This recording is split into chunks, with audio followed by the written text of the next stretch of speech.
Oiê! Profituber de volta para mais uma aula de história. Hoje, como vocês podem ver, eu não estou em casa e nem tenho uma estante de livros atrás de mim, pois afinal de contas, já que a gente vai começar a estudar sobre a Grécia Antiga, eu achei mais legal vir aqui, para Atenas, para a gente já entrar no clima, né? E é assim, então, com a Acrópole ao fundo, com essa vista maravilhosa da cidade de Atenas, que a gente vai começar a falar sobre a Grécia Antiga. Essa a unidade 12, ela se chama Grécia, uma civilização que marcou a história, e eu achei esse título super justo, pois afinal de contas, nas unidades de Grécia, a gente vai descobrir quantas coisas que eles inventaram lá atrás na Grécia Antiga e que nos influenciam até hoje. Falaremos das cidades-estado, entre elas Atenas e também This is Sparta! Então vamos começar logo, porque tem muita coisa para a gente aprender. Chamo os meus slides!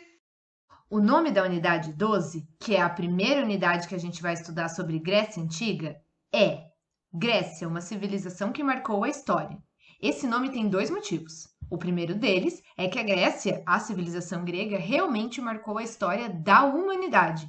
Por quê? Porque muitas das coisas que eles criaram são utilizadas até hoje, principalmente por nós aqui no mundo ocidental.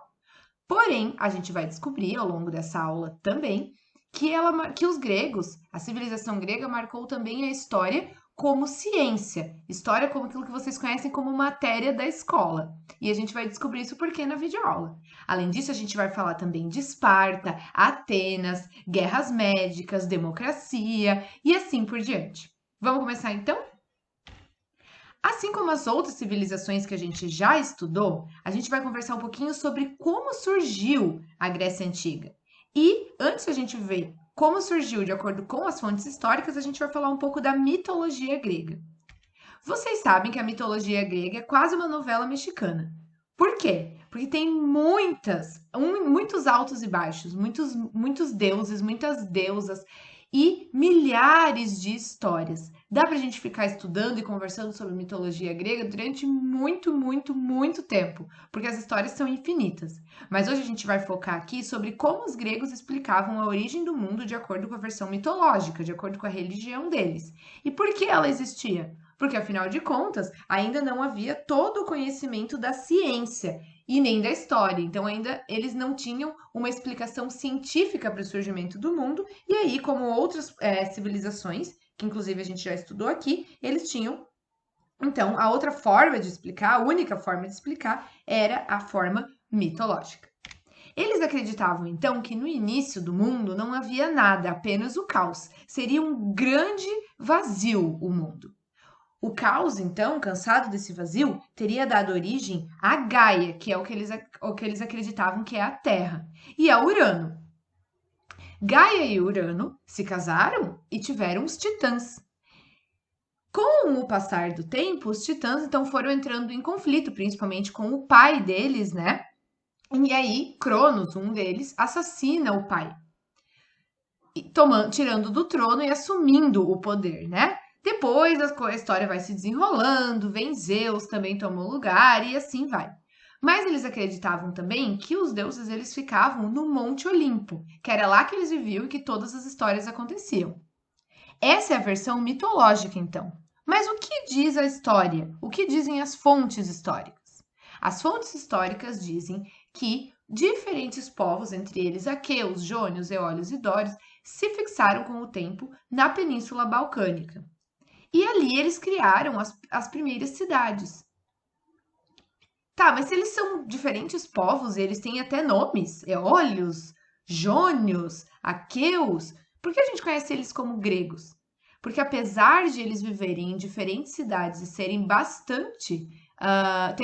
terem várias características diferentes entre si, muitas características culturais diferentes, eles tinham todas essas cidades, né, todos esses povos, eles tinham duas coisas em comum. Todos acreditavam na mesma religião e falavam o mesmo idioma. Por isso eles são conhecidos por nós como os gregos, apesar de serem bem diferentes. O que aconteceu então? Aquele mesmo processo que a gente já viu em outras unidades. As primeiras aldeias vão crescendo, a população vai aumentando, surgem as cidades, que no caso da Grécia são diferentes das cidades que a gente estudou até então. Elas são conhecidas atualmente como cidades-estado, porque elas têm características bem específicas. A gente vai ver daqui a pouquinho o que é uma cidade-estado. Mas afinal de contas, como que os historiadores e as historiadoras sabem que é assim que surgiu a Grécia e não da versão mitológica, por exemplo? Os historiadores sabem ou suspeitam, tem fortes indícios de que a Grécia surgiu dessa forma, o povo grego, a civilização grega, a partir das fontes históricas. Tem muita fonte histórica para estudar a Grécia, muita coisa durou, né? Muita coisa ainda está disponível para ser estudada até hoje, ainda tem coisas sendo descobertas, inclusive. Muitas e muitas fontes materiais, como por exemplo as máscaras utilizadas nos teatros da Grécia Antiga, armaduras e uniformes militares, a própria Acrópole, né, que vocês estão vendo ali na imagem de baixo, que era o centro político e religioso da cidade de Atenas e que tem tem muitas ruínas ainda de pé que podem ser estudadas. Esse ali que fica ali no topo é o templo, né, que era dedicado, era uma homenagem a Deus Atenas, e também os vasos. Os vasos eram ornamentados e tinham vários desenhos neles que registravam características do dia a dia, da rotina, da cultura dos gregos. Então, olhando para os vasos, a gente consegue saber muita coisa a respeito da cultura deles. Mas tinha também fontes escritas. Esse trecho ali que vocês estão vendo, essa imagem que vocês estão vendo, é um trechinho, é um fragmento do 8º livro escrito por Heródoto. Nesse livro, Heródoto conta sobre a guerra contra os persas. Mas quem, afinal de contas, foi Heródoto? Heródoto, ele é apelidado de o pai da história. Por quê? Porque ele é considerado o primeiro historiador do mundo. Como assim? É a primeira pessoa que se tem registro que começou a, de fato, registrar fatos históricos. Então, ele escreveu vários livros contando a respeito de momentos históricos que ele viveu e que ele ouviu falar. Vocês lembram que a gente falou do Heródoto lá na unidade de Egito, né? Então ele conversava com as pessoas, ele vivia coisas e ele tinha a preocupação de anotar essas coisas. Antes disso, a escrita ela era principalmente dedicada a assuntos religiosos, né? Para falar sobre, por exemplo, no Egito, a vida do faraó, os deuses e deusas, não se registravam fatos históricos. Heródoto, por outro lado, começou a fazer isso, por isso ele é considerado o primeiro historiador. E, além disso, temos também como fonte histórica grandes aliados dos historiadores e das historiadoras, que são os mitos. Através dos mitos dos gregos, a gente pode saber, por exemplo, que eles eram politeístas, pois eles contam a respeito de vários deuses e deusas.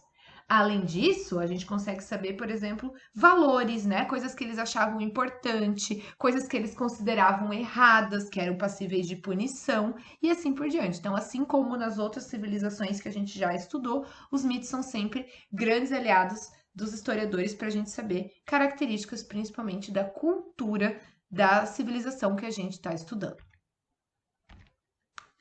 Por que Heródoto foi considerado o pai da história? Para recapitular, o Heródoto ele é considerado o pai da história, ou o primeiro historiador, porque ele foi a primeira pessoa que se tem registro, né, que se tem alguma fonte histórica, que registrou acontecimentos históricos. Mas não era só isso não, gente. Ele também seguia um método, ou seja, ele se preocupava em dizer como ele conseguiu aquelas informações, quem relatou, ou se foi ele que viu, ou seja, ele apresentava as fontes históricas. E ele tentava sempre escrever de uma forma o mais imparcial possível, ou seja, sem dar a opinião dele, por exemplo, para quem ele estava torcendo em determinada guerra, né? Então ele simplesmente relatava e ainda por cima indicava as fontes.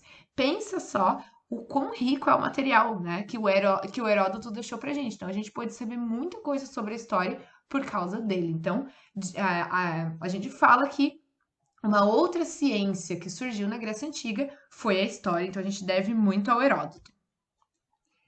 Agora a gente vai falar um pouquinho das cidades-estado. Essa é uma imagem de Atenas, hoje em dia, é uma imagem atual. Vocês podem ver ali no centro ruínas do templo dedicado a Deus Atenas e outras ruínas, mas vocês podem perceber também, aqui mais embaixo na imagem, por exemplo, que a cidade, ela existe, né, ao redor ali da Acrópole. Então, tem ali construções atuais, pessoas morando ali. Imagina que legal você abrir a janela e dar de cara com a Acrópole todo dia. Muito massa, né? Você viver assim no meio da história mesmo. Mas é uma cidade que existe até hoje, a cidade de Atenas, lá na Grécia. E é no mesmo local onde era a cidade antiga, mas aos poucos ela foi se modernizando, porém ficou ali como uma grande fonte histórica a Acrópole, né? E o templo dedicado a Deus Atenas. Tá, mas o que afinal de contas é uma cidade-estado? Por que as cidades gregas eram chamadas de cidade-estado? Na época, elas não eram conhecidas como cidade-estado. Isso é uma denominação que nós, do presente, damos, né? Elas eram chamadas de polis. O plural de polis é poleis, né? Mas qual eram as características da polis grega, das cidades? Primeiro, elas eram independentes. O que isso significa? Significa que elas tinham um governo próprio e que elas podiam criar as próprias leis. Então, Esparta tinha um tipo de governo, Atenas tinha outro, Tebas tinha outro, e cada uma tinha as suas próprias leis. Elas não precisavam obedecer um governante, como, por exemplo, o Sapa Inca ou o Faraó. Cada uma delas é como se fosse um mini país, porque elas podiam criar as próprias leis e tomar as decisões que elas bem entendessem. Elas não obedeciam a um governante único junto com as outras cidades. Elas também eram marcadas por um território, né? Obviamente. E tudo aquilo dentro deste território é a cidade de Esparta, ou a cidade de Atenas. Elas tinham também a própria moeda, assim como os países, né? Que são as instituições que a gente conhece como Estado com letra maiúscula hoje em dia, tem a moeda própria. E eles também acreditavam que cada cidade era protegida por uma determinada divindade. O exemplo mais óbvio disso é a própria cidade de Atenas, que foi uma homenagem à deusa Atena. Por quê? Porque eles consideravam que ela era a deusa protetora da cidade, tanto que ali no centro tem até um templo em homenagem a ela. Mas novamente, né? Por que elas eram chamadas de cidade-estado? Lembrando que o estado é estado com letra maiúscula, né? Cidade, tracinho, estado com letra maiúscula. Por quê? Porque elas tinham. O que é um estado hoje em dia? O que a gente considera um estado? Um território que tem o seu próprio governo, é independente, ou seja, pode formar, pode criar as suas próprias leis. E aí tem outras características dessa independência, como criar a própria moeda e assim por diante. Então, isso é conhecido atualmente como um estado com letra maiúscula. O exemplo mais comum de estados com letra maiúscula na atualidade são os países. Então, elas tinham essas características, né? Elas eram independentes, como a prof já falou. Mas então, por que cidades, né? Porque elas não eram chamadas simplesmente de os estados gregos. Porque ao mesmo tempo que elas tinham várias características de estado, elas tinham características de cidade também. A principal delas, o tamanho, né? Elas tinham o tamanho de uma cidade, então a gente não pode assim compará-las ao que hoje é um país. Então, por isso, elas são chamadas de cidade-estado porque elas tinham características de cidade e características de estado com letra maiúscula ao mesmo tempo. Mas se cada uma tinha sua independência, sua cultura e assim por diante, por que a gente junta todas elas e estuda elas como as cidades-estado gregas ou a civilização grega? Porque elas tinham duas coisas em comum, que eram a religião, todas elas acreditavam nos mesmos deuses, e o idioma, elas falavam o mesmo idioma, então por isso elas tinham essa relação, né? A gente estuda todas elas como a civilização grega. E aí eu tenho uma pergunta para vocês. Qual é a relação da polis grega com a nossa organização política atual? Ou seja, o que a gente tem de parecido com elas? Como a gente já fez essa relação, né?